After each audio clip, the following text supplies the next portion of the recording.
Good morning students. प्यारे बच्चों, आज हम पाठ 12 सत्संग का प्रभाव करेंगे। बेटा, सत्संग का प्रभाव क्या है कि जैसा अब सत्संग का क्या अर्थ है? सत्संग का बेटा सत्संग, सत्य का संग, अच्छे व्यक्तियों का संग, अच्छे दोस्तों का संग, अच्छे विचारों का संग, अच्छे आचरण का संग सत्संग कहलाता है। महर्षि दयानंद के कर्मठ अनुयायियों में पंडित लेखराम का नाम स्वामी सरदानंद तथा महात्मा हंसराज के समान ही प्रसिद्ध है। वे वैदिक धर्म का प्रचार करते हुए प्राय सफर यात्रा ही करते थे, इसलिए आर्य मुसाफिर के नाम से मशहूर।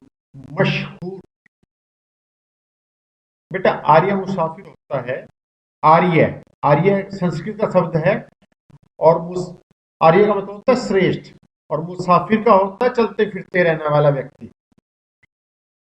ठीक है ना? अच्छा व्यक्ति जहां भी जाएगा अच्छे विचारों का ही प्रसार करेगा, इसलिए उनको आर्य मुसाफिर कहा।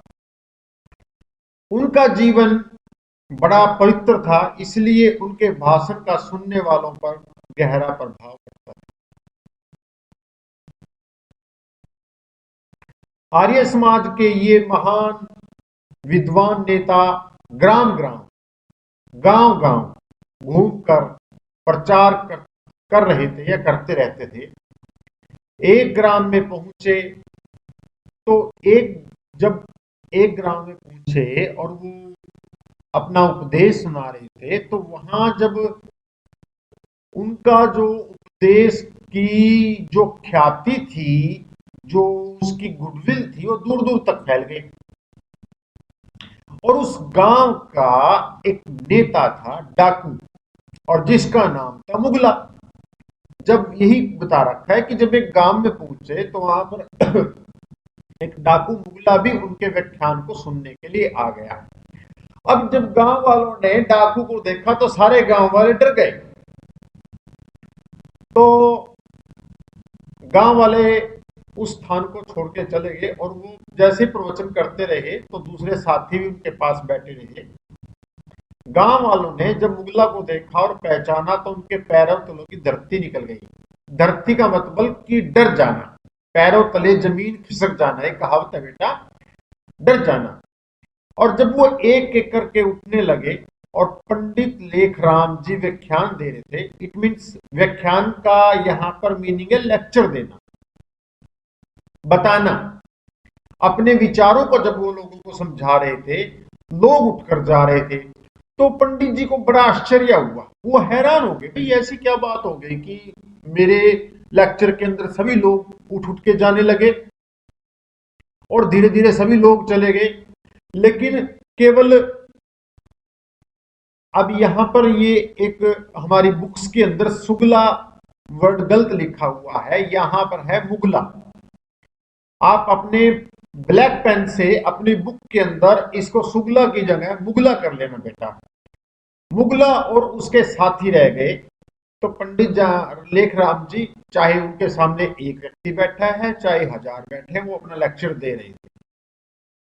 तो उन्होंने एक गीता का श्लोक कहा कर्म के ऊपर, अवश्यमेवं भोक्तव्यम कृतम कर्म शुभाशुभम, अर्थात जो भी शुभ या अशुभ कर्म तुमने किए हैं उनका फल अवश्य भोगना पड़ेगा। देखो बेटा, इसके अंदर यह कहा गया है कि आपने चाहे अच्छा कर्म किया है आपको अच्छा फल मिलेगा, आपने बुरा कर्म किया है आपको बुरा फल मिलेगा। कर्म के फल से बचने का कोई मार्ग नहीं है। दूसरे लोग न देखे, पुलिस न देखे, सरकार न देखे, परंतु बेटा यह तो याद रखना चाहिए कि भगवान तो देख रहा है। एक आंख है जो तुम्हें प्रतिक्षण देख रही है, वो किसकी आंख है बेटा? वो भगवान की आंख है। और वो आंख कहाँ लगी हुई है? हमारे हृदय के अंदर है। जो कुछ है वो जानता है, उससे कोई बचने का मार्ग नहीं है। प्रत्येक व्यक्ति को उसके कर्म का फल वह देता है। वह आंख किसकी आंख है? परमात्मा की आंख है, जो सर्वव्यापक है।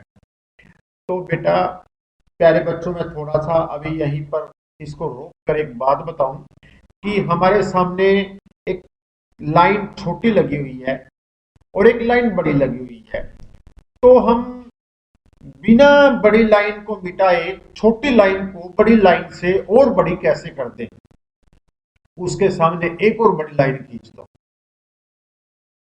क्योंकि हमने मान लो हमारे हमसे कोई बुरे कर्म होते हैं, कोई पाप कर्म होते हैं, अब इनको खत्म करने के लिए क्या है कि आप इनके लेवल में अच्छे कर्म करना शुरू कर दो। बस पाप कर्मों का प्रभाव कम हो जाएगा, अच्छे कर्मों का प्रभाव ज्यादा हो जाएगा। लेकिन फिर भी कि हम चाहे कोई भी कर्म करें, उसका फल हमें मिलता है और भगवान हमें देखता है। व्याख्यान जब लेक्चर जब समाप्त हुआ तो मुगला ने पंडित लेखराम जी के पास आकर कहा कि आप कौन? पंडित जी ने कहा कि मैं लेखराम हूं। डाकू ने कहा कि मैं एकांत में आपसे कुछ बातें पूछना चाहता हूं, क्या आपसे मिल सकता हूं? लेखराम जी ने कहा अवश्य मिल सकते हो, मैं आर्य समाज में ठहरा हूं, वहीं आ जाना। अब देखो, पंडित जी ने अपना स्थान का नाम बता दिया एक डाकू को कि मैं आर्य समाज में रुका हूं, आप वहां पर आ जाना और आराम से बातें करना। रात्रि के समय जब मुगला डाकू उसके साथी आर्य समाज भवन में पहुंचे तो गांव वालों ने समझा कि आपत्ति आ गई, ये बेचारे लोग पंडित जी को लूटने आए हैं, पंडित जी को मारने आए हैं। परंतु मुगला डाकू ने हाथ जोड़कर पंडित जी से कहा कि आप जो कह रहे थे प्रत्येक कर्म का फल अवश्य भोगना पड़ता है, तो क्या यह ठीक है? पंडित जी ने कहा 100% का मीनिंग है यहां पर बेटा 100%, बिल्कुल ठीक है। मुगला बोला क्या प्रत्येक का कर्म का फल भोगना पड़ेगा? क्या बचने का उपाय नहीं है? पंडित जी ने कोई नहीं। मुगला ने कहा तो फिर मेरा क्या होगा? मैं तो कई वर्षों से डाके मार रहा हूं। अब उसको डर हो गया कि मैं तो कई वर्षों से पाप कर्म कर रहा हूं। अब फिर पंडित जी ने कहा कि कोई बात नहीं, जैसे मैं आपको भी एक एग्जांपल दे रहा था कि आपके सामने एक बड़ी लाइन है, एक छोटी लाइन है, तो क्या करना? बड़ी लाइन से एक और बड़ी लाइन, तो एक और बड़ी लाइन खींच दो। अपने पाप कर्म किए हैं तो पाप कर्म तो दूर नहीं हो सकते, हाँ अच्छे कर्मों की करने की आप प्रवृत्ति शुरू कर दो। यही पर यहां पर कहा कि आपने कोई बुरा कर्म चलो करते हो, कोई बात नहीं, आज से छोड़ दो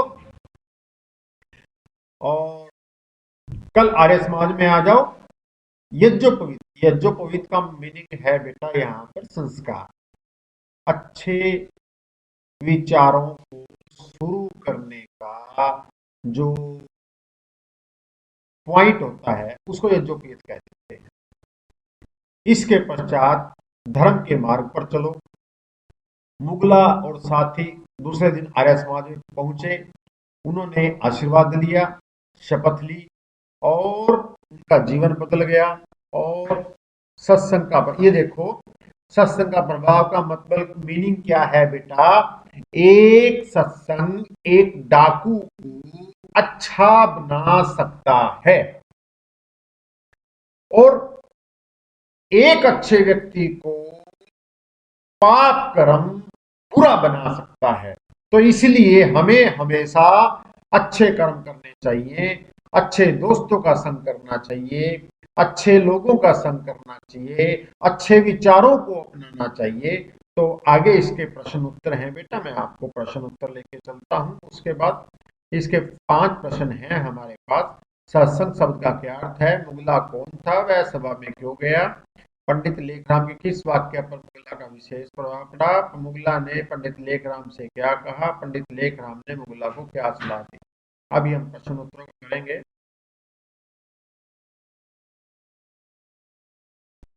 तो 8 नंबर 12 पहला प्रश्न, सत्संग का क्या अर्थ है? सज्जन व्यक्तियों का संग सत्संग कहलाता है। सत्संग शब्द का क्या अर्थ है? सज्जन व्यक्तियों का संग सत्संग कहलाता है।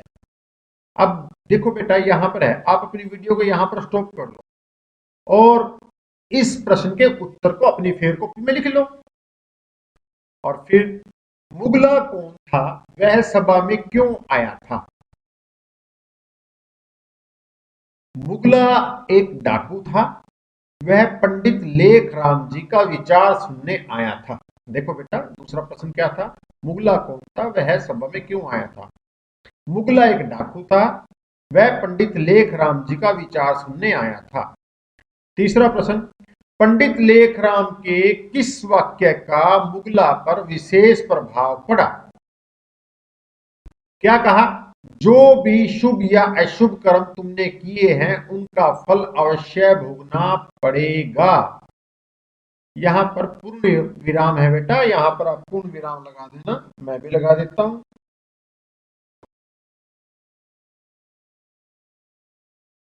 कर्म के फल से बचने का कोई मार्ग नहीं है। इन वाक्यों का मुगला पर प्रभाव पड़ा बेटा। फोर्थ क्वेश्चन, मुगला ने पंडित लेखराम से क्या कहा? मुगला ने क्या कहा था? क्या प्रत्येक कर्म का फल अवश्य भोगना पड़ेगा? देखो मुगला ने यही तो कहा था। उसके बाद नेक्स्ट पांचवा क्वेश्चन, पंडित लेखराम ने मुगला को क्या सलाह दी?